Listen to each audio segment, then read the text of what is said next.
Hi students, so let's start. Haloalkanes and haloalkenes we are already studying. So now we will, till I have discussed SN1 reaction and SN2 reactions which are under nucleophilic substitution reaction. Okay, this is the reaction of haloalkanes under are given. First is nucleophilic substitution reaction, second is elimination reaction, and the third one is reaction with metals.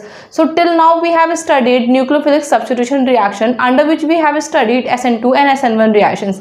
Now we are moving towards elimination reactions. What are these? Let's see. Elimination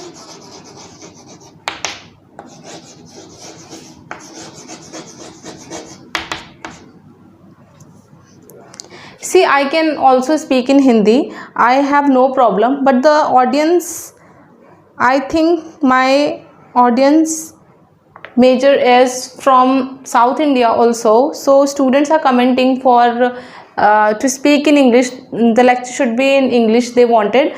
But I am speaking in mixed languages like Hindi and English. So students may not suffer by the language. Okay. So I am using both the languages, English and Hindi. Are you understanding? Okay. Of course, I understand. हाँ, let's start reaction of haloalkanes. Reaction of haloalkanes under which we are studying elimination reaction. This is the second one. Okay, first we have studied nucleophilic substitution reaction. Now moving forward, elimination reaction से पहले एक चीज़ देखो जो तुम्हें use करनी है कि chirality क्या होती है. कायरलिटी क्या होती है? टर्म नोट डाउन करो. कायरलिटी क्या होती है? देखो, कोई मॉलिक्यूल हमारा कायरल है कि नहीं हम ये कैसे चेक करेंगे. और पहली बात, कायरल क्या होता है ये भी तो पता होना चाहिए कि कायरल क्या होता है. हमारा कोई मॉलिक्यूल कायरल कैसे होता है कि कार्बन हमने ले लिया, कार्बन से हमारे कार्बन की वैलेंसी हमारी 4 होती है, तो 4 एटम्स हमारे अटैच होते हैं कार्बन से. जो हमारे 4 एटम्स कार्बन से अटैच होते हैं, 4 एटम्स अटैच हो सकते हैं या कोई सब्स्टिट्यूएंट भी हो सकता है, उसे हम सब्स्टिट्यूएंट बोल सकते हैं. जैसे यहाँ पे हमारा CH3 लगा है, यहाँ पे हाइड्रोजन लगा है, यहाँ पे फ्लोरीन लगा दिया और यहाँ पे CH2 CH3 लगा दिया. अब हम देख रहे हैं कि इस मॉलिक्यूल में जो चारों एटम्स हैं क्या वो सेम है? सारे क्या हैं? डिफरेंट है. अगर हमारे सारे एटम्स डिफरेंट है तो क्या हुआ? ऐसा मॉलिक्यूल हमारा कायरल होता है. डेफिनेशन नोट डाउन करो कायरल होने की. कायरल की हमारी डेफिनेशन क्या होती है? Substituents atom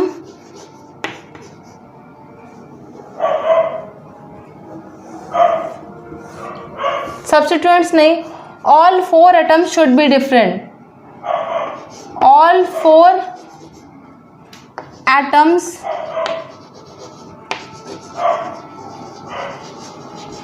should be different.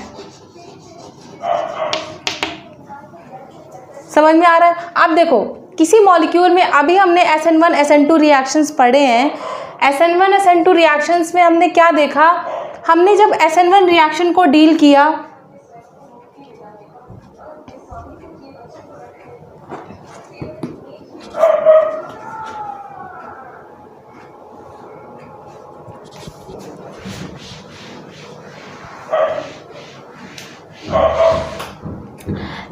SN1 reactions को डील किया उसमें हमारे 2 प्रोडक्ट्स बन रहे थे. एक हमारा रिटेंशन प्रोडक्ट बन रहा था, एक हमारा कैसा प्रोडक्ट बन रहा था? रिटेंशन बन रहा था, और एक इन्वर्जन बन रहा था. 2 प्रोडक्ट्स बन रहे थे, एक रिटेंशन और एक इन्वर्जन. इसका मतलब क्या होता है? इन दोनों प्रोडक्ट्स को हम क्या कह सकते हैं कि SN1 रिएक्शन में हमें रेसिमिक प्रोडक्ट बन रहा था. रेसिमिक प्रोडक्ट, इसमें क्या रेसिमाइजेशन होता है? रेसिमिक प्रोडक्ट मिलता है हमें SN1 रिएक्शन में. अब हमारा रेसिमिक मतलब क्या होता है? रेसिमिक मीन्स हमारा होता है जिसमें हमारे 2 प्रोडक्ट्स मिले. एक प्रोडक्ट हमारा रिटेंशन हो, एक प्रोडक्ट हमारा कैसा हो? इन्वर्जन हो. दोनों प्रोडक्ट्स प्रेजेंट होगा तो हमारा क्या होता है, रसमिक मिक्सचर भी बोलते हैं, रसमिक मिक्सचर भी बोलते हैं और रसमाइजेशन भी बोलते हैं। रसमिक मिक्सचर का क्या मतलब है कि हमारे दोनों प्रोडक्ट्स प्रेजेंट होते हैं, उसमें रिटेंशन कन्फिग्रेशन भी होती है और इन्वर्जन कन्फिग्रेशन भी होती है उसी मॉलिक्यूल का जब हमारा प्रोडक्ट बनेगा। समझ आ रहा है? रिटेंशन मतलब दोनों प्रोडक्ट बन रहे हैं। अब हमें इसमें क्या ध्यान देना है, बट जब हमने SN2 रिएक्शन करी, SN2 रिएक्शन में जो हमारा प्रोडक्ट बना वो सिर्फ इन्वर्जन था, सिर्फ इन्वर्जन प्रोडक्ट था, सिर्फ हमें इन्वर्जन प्रोडक्ट मिल रहा था, मतलब उसमें रेसिमिक प्रोडक्ट नहीं मिल रहा था। अब SN1 में तुम सीधे क्या बोल सकते हो कि हमारा SN1 में जो प्रोडक्ट बनता है वो हमारा कैसा होता है, रेसिमिक प्रोडक्ट होता है। आपको ये एक ही टर्म का यूज़ कर सकते हो, ये नहीं बोलना है कि रिटेंशन इन्वर्जन बोल सकते हो, लेकिन अगर ये क्या लंबा हो जाएगा तो आपको क्या एक्यूरेट टर्म्स का यूज़ करना है कि SN1 में हमें कैसा प्रोडक्ट मिलता है, रेसिमिक प्रोडक्ट मिलता है। कैसा प्रोडक्ट मिलता है, रेसिमिक, और SN2 में इन्वर्जन प्रोडक्ट मिलता है। अब कायरलिटी का इसमें क्या रोल है, ये देखो कि कोई मॉलिक्यूल हमारा कायरल है, कोई मॉलिक्यूल हमारा कायरल है, जैसे हमारा ये हाथ होता है, ये क्या है, हाथ है, ये हाथ यहाँ पे ड्रॉ कर लिया। आप क्या यहाँ पे मिरर रख दो, जब आप मिरर देखते हो आप क्या करते हो, मिरर के सामने खड़े होते हो, मिरर के सामने आप खड़े हो गए, आपका जो ये कान इस साइड दिख रहा है वहाँ पे क्या होता है, इस साइड होता है। कैसे मिलता है आपको प्रोडक्ट, ऑपोजिट मिलता है, सुपर इम्पोज नहीं कर सकते। अब सुपर इम्पोज का क्या मतलब है, देखो हमने हाथ यहाँ पे रखा तो क्या है, अंगूठा यहाँ पे है, उंगलियाँ कैसी है, यहाँ पे है, ड्रॉ कर लो, मैं कोई यहाँ पे वो नहीं बना रही, ठीक है। अब जब मिरर रख देंगे तो ये अंगूठा किस साइड होगा, इस साइड मिलेगा आपको अंगूठा, बाकी उंगलियां कैसे, चार उंगलियां ये ऐसे मिलेंगी।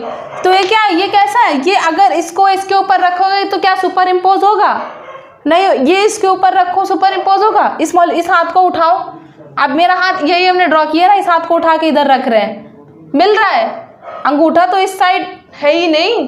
तो ये क्या, नॉन सुपर कायरल, हम कायरलिटी क्या होते हैं, कायरल मतलब क्या होता है कि सुपर इम्पोज ना हो, non super imposable, non super imposable.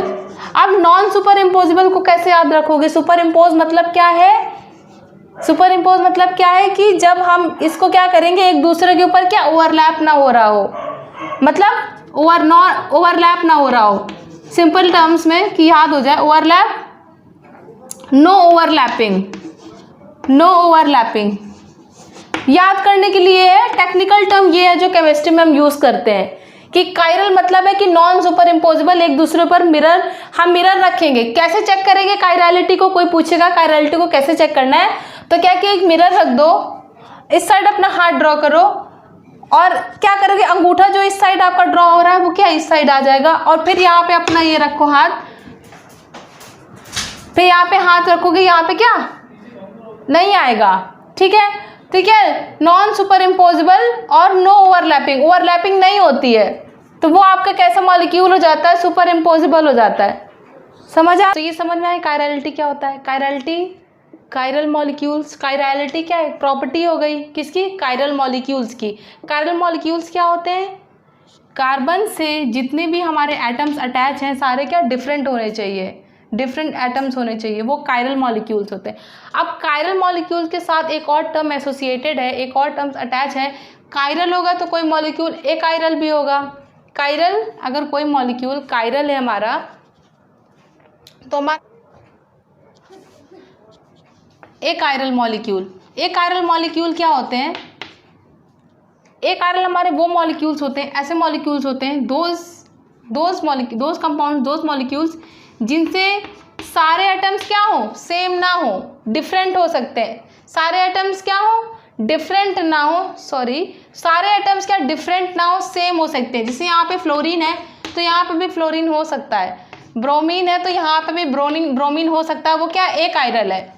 जो नॉर्मल हम देखते हैं ये क्या एकायरल है।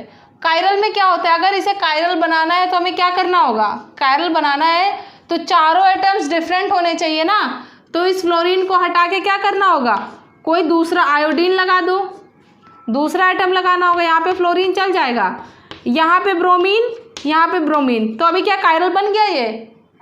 क्यों? बिकॉज ब्रोमीन ब्रोमीन दो है। हाँ, अब इसे कायरल बनाना है तो इस ब्रोमीन को भी हटाना होगा। सारे जो एटम्स है वो डिफरेंट होने चाहिए। यहाँ पे फ्लोरीन, यहाँ पे आयोडीन, यहाँ पे ब्रोमीन है, तो यहाँ पे क्या लगा सकते हैं? हाइड्रोजन, क्लोरीन, हाइड्रोजन, कुछ भी लगा सकते हैं। तो अब ये क्या हो गया? ये क्या है? कायरल है। ये क्या है? कायरल है। और एक कायरल कौन है? ये एक कायरल है? नहीं है। एक कायरल, एक कायरल, एक कायरल है। बट एक आयरन में तो दो वो होते हैं। एक कायरल में कितने भी हो सकते हैं, चाहे कितने भी डिफरेंट हो सकते हैं। एक कायरल, देखो एक कायरल क्या नॉर्मल जो हमारा होता है, देखो कायरल मतलब क्या होता है? चारों एटम्स डिफरेंट होने चाहिए। बट एक कायरल में चारों एटम्स डिफरेंट होने की ज़रूरत नहीं है। 3 एटम डिफरेंट हो, कैसे भी प्रेजेंट हो, चारों सेम भी हो तो एक कायरल है। चारों सेम है तो भी एक कायरल है। देखो इसमें 2 सेम है, 2 सेम, एक कायरल। इसमें क्या है? 2 सेम है, 2 डिफरेंट है, ये भी एक कायरल है। आप कुछ मॉलिक्यूल्स चेक करो कि एक कायरल है कि नहीं है। एग्जाम्पल करते हैं। अभी पहले इसे देखो, जो मैं कायरल, देखो इधर कायरल जो पढ़ाया था, क्या कायरल वो होते हैं जो non super imposable mirror image जिनकी हो, और क्या ओवरलैप ना करे, और क्या कह सकते हैं, नॉन सुपर इम्पोजिबल के साथ भी क्या हो कि मिरर इमेज उसकी पॉसिबल हो। क्या देखते हैं? मिरर इमेज देखते हैं। मिरर इमेज मतलब भी क्या होता है? मिरर में जब देखते हैं तो क्या लेफ्ट का राइट दिखता है, राइट का लेफ्ट दिखता है ना। मिरर में जब मिरर में खड़े होते हैं तो जो राइट वाला हैंड है वहाँ पे क्या लेफ्ट में दिखता है, उल्टा दिखता है मिरर में, हमेशा इन्वर्जन दिखता है हमें। अब देखो इसके कुछ एग्जाम्पल करते हैं कायरल कायरल के। यहाँ पे देखो वेज डैश कॉन्फ़िगरेशन बता रखी है, उससे देखो bromine CH3 CH2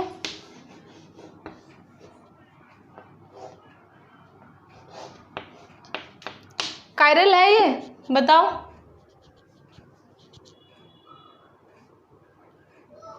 is it chiral? हाँ कायरल है। क्यों? Because all atoms are not different. और एटम्स आर डिफरेंट। कैसे देखा? कार्बन को देखेंगे पहले हम, कार्बन, एक कार्बन पकड़ेंगे और देखेंगे चारों एटम्स जो अटैच्ड हैं वो क्या डिफरेंट होने चाहिए। तो हमने कायरल देख लिया, कायरल देख लिया, कैसे निकालना है।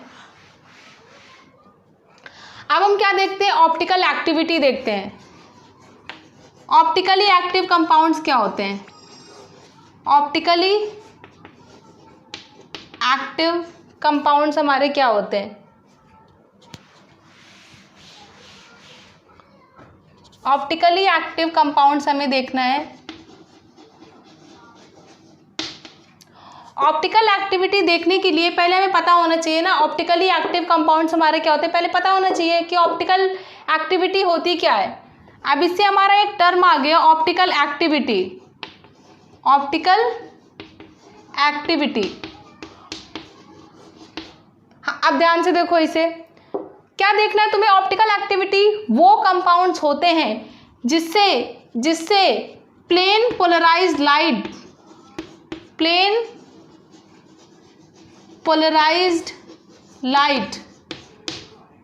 पोलराइज्ड लाइट को हम पास कराएं, और वो लाइट क्या हो, अगर वो लाइट हमारी क्लॉकवाइज या राइट साइड में रोटेट करे तो उसे हम कहते हैं डेक्स्ट्रो रोटेटरी। वो क्या कंपाउंड्स हो जाते हैं? डेक्स्ट्रो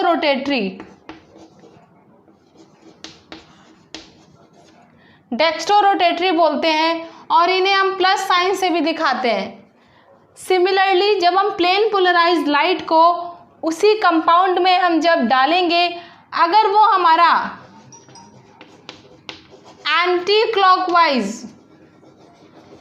क्लॉकवाइज मतलब लेफ्ट साइड अगर वो हमारी लाइट रोटेट कर गई तो हमारे क्या वो L डेक्स्ट्रो रोटेटरी को इसे हम स्मॉल d से भी दिखाते हैं। किससे रिप्रेजेंट करते हैं? स्मॉल d से, स्मॉल d से भी रिप्रेजेंट करते हैं, और इसे हम स्मॉल l से, तो इसे कहते हैं लाइवो रोटेटरी, लीवो लाइवो जो आप बोलना चाहो, लीवो रोटेटरी, और इसे माइनस साइन से दिखाते हैं। अब ऑप्टिकल एक्टिविटी को समझो, ये तो बाय डेफिनेशन समझा। कोई कंपाउंड हमने लिया, कोई कंपाउंड हमने लिया, अब देखो इसमें क्या होता है, निकोल प्रिज्म का काम होता है, प्रिज्म को हम यूज करते हैं। प्रिज्म का क्या काम होता है, वो लाइट को क्या करता है, क्लॉकवाइज और एंटी क्लॉकवाइज रोटेट करा देता है। जब वो क्लॉकवाइज रोटेट करती है हमारी प्लेन पोलराइज लाइट। अब हमारी प्लेन पोलराइज लाइट क्या होती है ये भी पूछोगे। देखो हमारी जो हमारी लाइट होती है, नॉर्मल जो लाइट होती है, देखते हो बल्ब होता है, क्या होती है वो, अगर बल्ब लगा दो यहाँ पे तो वो हर साइड लाइट क्या होती है, स्कैटर होती है, हर साइड हर डायरेक्शन में जाती है। लाइट क्या होती है, हर डायरेक्शन में मूव करती है। लाइट की जो रेज हैं हर डायरेक्शन में मूव करते हैं। लेकिन जब हम क्या करते हैं, जब हम निकोल प्रिज्म होता है, निकोल प्रिज्म को अप्लाई करते हैं, निकोल प्रिज्म से जो लाइट होती है वो एक स्पेसिफिक डायरेक्शन में ही दिखती है, स्पेसिफिक डायरेक्शन में ही होती है, कि अगर इस डायरेक्शन में है तो इसी डायरेक्शन में लाइट जाएगी। इसे कहते हैं plane polarised light, PPL, plane polarised light इसे कहते हैं। नॉर्मल लाइट कैसी होती है, ऐसी होती है, हर जगह स्कैटर्ड होती है। निकोल प्रिज्म का जब यूज़ करते हैं तो हमारी क्या एक ही डायरेक्शन में हमें लाइट मिलती है, उसे कहते हैं प्लेन पोलराइज्ड लाइट। जब अभी देखो इतनी सारी लाइट है, अब देखो हमें PPL क्यों चाहिए, प्लेन पोलराइज्ड लाइट हमें क्यों चाहिए। देखो प्लेन पोलराइज्ड लाइट का क्या काम है, प्लेन पोलराइज्ड लाइट हमें मिल गई। अब हमने क्या, पोलैरीमीटर एक इंस्ट्रूमेंट होता है जो क्या करता है, लाइट के एंगल को मेज़र करता है। पोलैरीमीटर एक इंस्ट्रूमेंट होता है जो लाइट के एंगल को मेज़र करता है। जब हम पोलैरीमीटर लगाते हैं तो हमें पता चल जाता है कि जो हमें प्रोडक्ट मिल रहा है वो प्लस है, माइनस है, मतलब वो डेक्स्ट्रो रोटेटरी है या कि लाइवो रोटेटरी है, हमें ये पता चल जाता है। अब देखो हो सकता है अभी ना समझ में आया हो तो इसे एक तरीके से और समझो कि optically active light, optically active compound हमें अभी चेक करना है कि ऑप्टिकली एक्टिव कंपाउंड है, हमारे कौन से कंपाउंड ऑप्टिकली एक्टिव होते हैं। तो हम क्या करते हैं, सीधे प्लेन पोलराइज्ड लाइट, उस कंपाउंड में प्लेन पोलराइज्ड लाइट डालते हैं। अब प्लेन पोलराइज्ड लाइट, हमें प्लेन पोलराइज्ड लाइट की ज़रूरत क्यों पड़ी, इसे देखो हम नॉर्मल लाइट नहीं यूज़ कर सकते थे। जब हमने प्लेन पोलराइज्ड लाइट को यूज़ करी, ये क्या एक ही डायरेक्शन में होती है, एक ही लाइट होती है, सारी बहुत सारी लाइट हैं, बहुत सारी है, लेकिन ये क्या एक ही डायरेक्शन में अलाइन है, ऐसे इधर उधर टेढ़ी मकेढ़ी नहीं जा रही, एक ही डायरेक्शन में है। तो हमने क्या किया कि हमने उस सोल्यूशन से जब हमने पास कराया तो अगर ये लेफ्ट साइड को समझो, लेफ्ट साइड को रोटेट कर गई, नॉर्मल क्या है लेफ्ट साइड को रोटेट कर गई, तो हमारा एक पोलैरीमीटर एक इंस्ट्रूमेंट होता है, क्या एंगल को मेज़र करता है, एंगल को मेज़र कर लेता है, तो हमें पता चल जाता है कि ये लेफ्ट साइड गई कि राइट साइड गई और कितने एंगल से गई। तो जब हमने एंगल हमने पता कर लिया तो हमें पता चल गया कि हमारा प्रोडक्ट क्या है, डेक्स्ट्रो रोटेटरी है कि लाइवो रोटेटरी है ना, ये समझ में आया। तो हमें पता चल जाएगा कि हमारा कंपाउंड क्या है, कंपाउंड क्या है, डेक्स्ट्रो है कि लाइवो है, समझ में आया। अब देखो ऑप्टिकली एक्टिव लाइट में समझ में आया, प्लेन पोलराइज्ड लाइट हम डालते हैं, अगर हमारा क्लॉकवाइज रोटेशन हो गया तो डेक्स्ट्रो रोटेटरी स्मॉल d से रिप्रेजेंट करते हैं।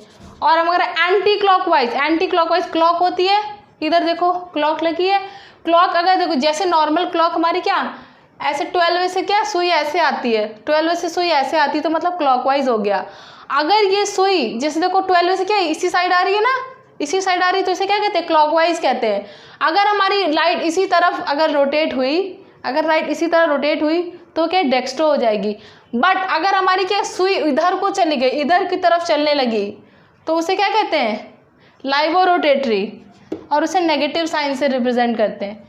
तो ये बहुत यूज़फुल है, इसे समझो अच्छे से, इसका यूज़ है। Let's freshen up our memory कि हमने अभी तक जो SN1 SN2 रिएक्शंस हमने जो भी पढ़ी हैं SN1 SN2 उसको फ्रेशन अप करना है और हमें कैसे देखना है, अब जो हमने पढ़ाया है अभी तक इसका यूज़ करना है, स्टीरियो का यूज़ करना है हमें अपनी SN1 SN2 रिएक्शंस में। तो पहले SN2 पढ़ाई थी तो SN2 का यूज़ करेंगे SN2 रिएक्शंस का। देखो एलिमिनेशन रिएक्शन आपकी इसी में ही इंक्लूड हो गई है, अलग से पढ़ने की ज़रूरत नहीं है, इसी में ही बताते हैं। SN2 रिएक्शन में अभी एलिमिनेशन बताते हैं। SN2 रिएक्शन में हमने देखो ये एग्जाम्पल बहुत अच्छा दे रखा है आपके एनसीईआरटी में कि ब्रोमीन लगा है, CH3 एक सब्स्टिट्यूएंट ग्रुप अटैच है। यहाँ पे जो कॉन्फ़िगरेशन है ये क्या डैश कॉन्फ़िगरेशन है, आपको स्टीरियो में ये कॉन्फ़िगरेशन का ध्यान रखना है। और यहाँ पे C6H13 और न्यूक्लियोफाइल दे रखा है OH नेगेटिव। OH नेगेटिव में देखो अब ये है कि करेक्ट रिप्रेजेंटेशन आनी चाहिए। अब क्या है, ऑक्सीजन पे नेगेटिव चार्ज होता है, हाइड्रोजन पे नहीं होता, तो आप सही से रिप्रेजेंट करो। ओके, ये SN2 रिएक्शन हम देख रहे हैं। अब इस कंपाउंड का नाम लिख लो आप, 1-ब्रोमो 678 1-ब्रोमो ऑक्टेन। ये कंपाउंड है आपका 1-ब्रोमो ऑक्टेन दे रखा है। SN2 रिएक्शन में क्या होता था,